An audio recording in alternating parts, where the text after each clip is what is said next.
علی عباسی. چه عشقی میکنم وقتی به هم میگی عزیزم، چه عشقی میکنم از عشقت اینجوری مریضم. چقدر اندازت آغوش بی اندازه من، چه عشقی میکنم وقتی تو رو با من ببینم. بمون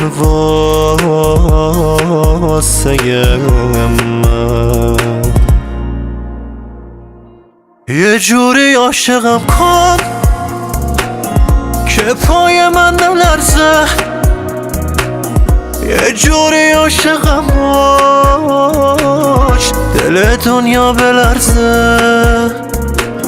چقدر بیراه رفتم که راهم باشی حالا، جهنم خوبه حتی گناهم باشی حالا.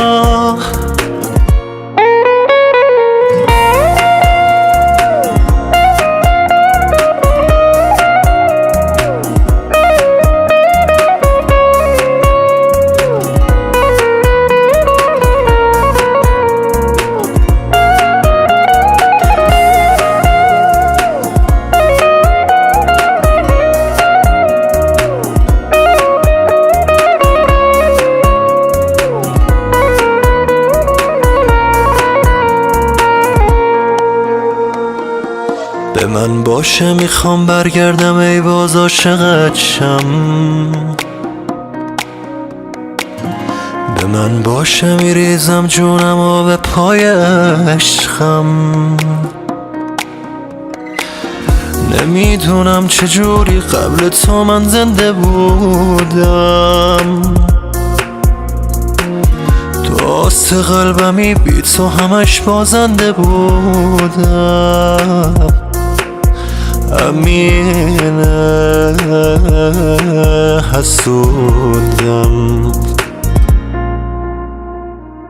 یه جوری عاشقم کن که پای من نلرزه، یه جوری عاشقم باش دل دنیا بلرزه. چقدر بیراه رفتم که راهم باشی حالا، جهنم خوبه حتی گناهم باشی حالا.